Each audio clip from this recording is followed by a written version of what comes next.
धूप दीप दिखाए जो करे साईं की साधना, उसकी सिद्ध होती हर मनोकामना। ओम साई राम मित्रों, आज का ब्लॉग आप सभी हमारे साईं परिवार के लिए विशेष लाभकारी और कल्याणकारी है, क्योंकि आज के ब्लॉग में हम अपने साईं परिवार के लिए साईं बाबा के बहुत ही शक्तिशाली पावरफुल मंत्रों का उपाय लेकर के आए हैं। मंत्रों को कैसे किया जाए कि बाबा आपकी मनोकामनाओं को सिद्ध करे। बहुत सारे ऐसे साईं परिवार हैं जो बहुत सारे उपाय करते हैं, लेकिन वो कहते हैं कि गुरुदेव हमारी मनोकामनाएं सिद्ध नहीं हो पा रही हैं। तो आज मंत्रों की शक्तियों के बारे में हम बताएंगे और मंत्र कितने प्रकार के होते हैं ये भी आपको बताएंगे, और मंत्रों को कितने विधि से किया जाता है वो भी हम बताएंगे। तो सबसे पहले आप सभी लोगों से हम यही कहेंगे कि बाबा की कोई भी पूजा आराधना जब भी करिए तो सच्ची श्रद्धा और सबरी के साथ। वैसे तो कोई भी पूजा की जाए तो बिना सच्ची श्रद्धा के अगर पूजा की जाती है, एन केन प्रकारेण पूजा की जाती है, तो उसका कोई फल नहीं मिलता। जिस प्रकार से कोई किसान अपने खेतों में पूरी की पूरी मेहनत करता है, पूरी श्रद्धा के साथ उन्हीं मेड़ों पे बैठकर खाना खाता है, उसी प्रकार से भक्ति रस में डूबने वाले व्यक्ति को अपने प्रभु के श्री चरण कमल में समस्त वासनाओं विकारों को त्याग कर देना चाहिए। इसीलिए कहा गया ना, कामी क्रोधी लोभी इनसे भक्ति न होए, भक्ति करे कोई शूरमा जाति वरण कुल खोए। तो कहने का मतलब है कि जब भी आप भक्ति करते हैं तो भक्ति में समस्त अपने घमंड अहंकारों को आपको त्याग करना है और सच्ची श्रद्धा के साथ बैठना है। अब यहाँ पर सबसे बड़ी चीज होती है, हम लोग जान लें कि मंत्र कितने प्रकार के होते हैं। देखिए, मंत्र 3 प्रकार के होते हैं, 3 टाइप ऑफ मंत्राज। पहला मंत्र कौन सा है? जो सात्विक मंत्र होते हैं, जिनको आप वैदिक मंत्र बोल सकते हैं। दूसरा मंत्र क्या होता है? तांत्रिक मंत्र, जो तंत्र की साधना करते हैं, तांत्रिक शमशान घाट अघोरी मंत्र होते हैं। इसमें कई संप्रदाय होते हैं जो इन मंत्रों को करते हैं या उनके द्वारा सिद्ध किया जाता है, जो हठ योग के द्वारा होता है। और तीसरा प्रकार होता है सावर मंत्र। ये भी बहुत ही आसुरी मंत्र होते हैं जो एक तंत्र विधा के अंतर्गत ही किया जाता है। तो इसमें सबसे बड़ी चीज होती है, सबसे इजी मंत्र जो हम सभी गृहस्थ कर सकते हैं, वह होता है सात्विक मंत्र। जो मंत्र है साईं के वह बहुत ही सात्विक हैं। उनका कोई मंत्र इस प्रकार का नहीं है जो साबर मंत्र हो या तांत्रिक मंत्र। इसलिए साईं के जो मंत्र हैं बहुत ही सात्विक है। जो सच्चे हृदय से करता है बाबा उस पर तुरंत रीझ जाते हैं, प्रसन्न हो जाते हैं और उसकी मनोकामनाओं को सिद्ध करने लगते हैं। इसी प्रकार से अब आता है कि मंत्रों को कितने प्रकार से किया जा सकता है। तो पहला होता है वाचिक। वाचिक जो मुंह से आप बोलते हैं और फिर आप माला लेके जप करते हैं, ध्यान लगाते हैं। दूसरा होता है जो मंत्र आप करते हैं, वो मंत्र होता है उपांशु, जो मंद स्वर में आप जैसे गाते हैं ओम साई राम ओम साई राम ओम साई राम, तो गाते हैं, वो होता है धीरे धीरे स्वर में बोलते हैं, वो मंत्र होता है उपांशु। और उसके बाद जो मंत्र आता है फिर जो आप बोलते मानस। मानस मतलब मन के अंदर किया जाने वाला मंत्र, मतलब आप शांत हैं और मन में ओम साई राम गूंज रहा है, मतलब मन में सुमिरन चल रहा है। तो इन सभी लोग उपायों में से जैसे वाचिक, मानसिक और उसके बाद उपांशु, ये 3 विधाएं, तीनों में से कोई भी।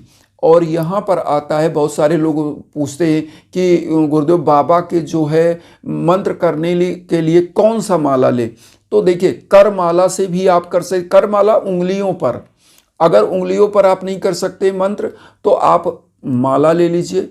माले से क्या है कि आपको 108 दाने का माला होता है, तो 108 बार आपको समझ में आ जाता है, जितनी संख्या करनी हो उतना माला आप जप कर लेते हैं। अब उसके बाद आता है कि माला कौन सा ले, तो माला रुद्राक्ष भी ले सकते हैं और उसके बाद तुलसी का भी माला ले सकते हैं बाबा के जप करने के लिए। तो अब यहाँ पर आता है कि बाबा का कोई भी पूजा पाठ करते हैं तो मंत्रों का जप कैसे किया जाए, कब किया जाए। चूंकि देखिए बाबा एक सदगुरु है और सदगुरु का जो दिन है वह गुरुवार है। तो सबसे बड़े गुरुवार को गुरु का मंत्र, तो ये सबसे विशेष दिन होता है। गुरु तत्व अगर इस कलयुग में किसी का अच्छा है, गुरु का प्रभाव उसके ऊपर है, गुरु की कृपा उसके ऊपर है, तो वह कभी कटी पतंग नहीं हो सकता। इसीलिए कहा गया है कि हरि रूठे गुरु ठौर है, गुरु रूठे नहीं ठौर। ईश्वर रूठ गया तो गुरु का शरण है और गुरु रूठ गया तो किसी का शरण नहीं है। इसलिए सच्चे गुरु की सेवा, सच्चे गुरु का सच्चे मन से आराधना प्रार्थना करने से वह स्वीकार होती है और सिद्ध होती है। तो बाबा एक सच्चे गुरु हैं।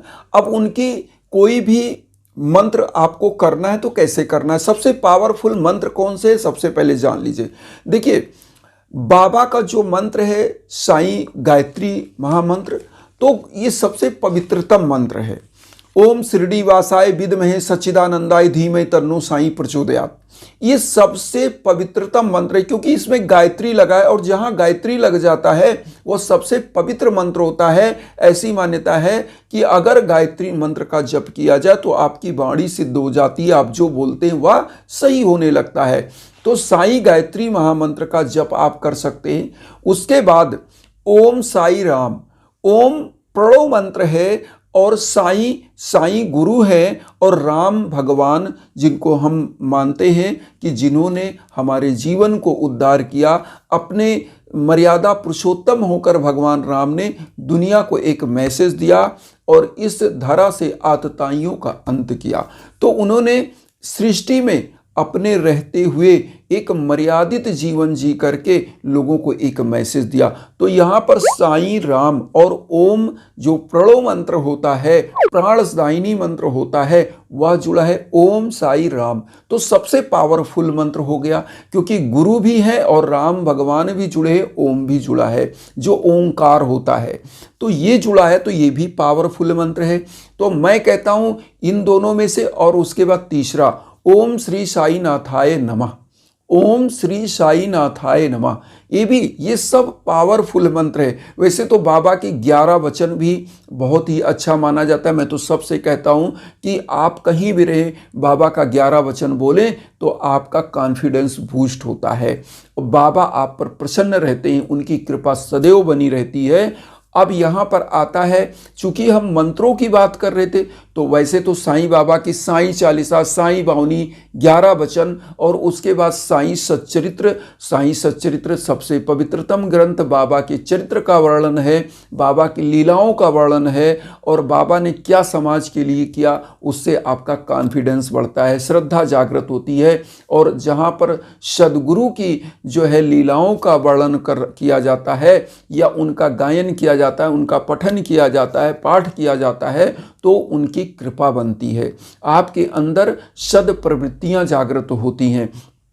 तो इसलिए, लेकिन ये सब कर सकते हैं, लेकिन मंत्रों में जो मंत्र मैं बता रहा हूँ ये शक्तिशाली पावरफुल मंत्र हैं जो बहुत इजी भी हैं। केवल साईं गायत्री महामंत्र थोड़ा सा टफ है, जो लोग मान के चलिए अगर याद कर लिया तो भी इजी होता है। ओम शिरडी वासाय विद्महे सच्चिदानंदाय धीमहि तन्नो साईं प्रचोदयात्। कहीं भी रहिए मन में बोलते रहिए, ओम साई राम बोलते रहिए, ओम श्री साई नाथाय नमः बोलते रहिए, गाते रहिए, मन में यह सुमिरन चलते रहना चाहिए। आपके पास माला नहीं है तो मन में सुमिरन चले, मन में आप बोलते रहिए, कहीं रहिए ओम साई राम मन में। जमाई आ रहा है तो साई राम बोलिए, कहीं भी है, यात्रा में है, जर्नी में बैठे हैं एकांत में तो भी, क्योंकि लिखा गया है कलयुग का है नाम अधारा, सुमिर सुमिर नर उतर ही पारा।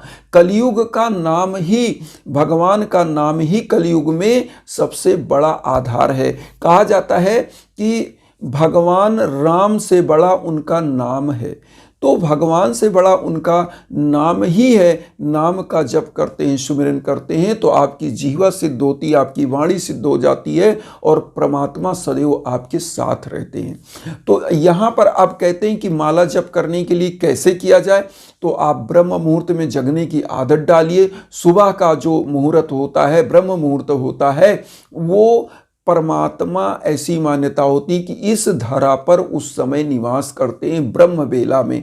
ब्रह्म मुहूर्त 4 से 6 बजे के बीच का जो होता है वो ब्रह्म मुहूर्त होता है। लगभग 2 घंटे का 1.5 घंटे का समय ब्रह्म मुहूर्त होता है, अर्ली मॉर्निंग जिसे आप बोलते हैं।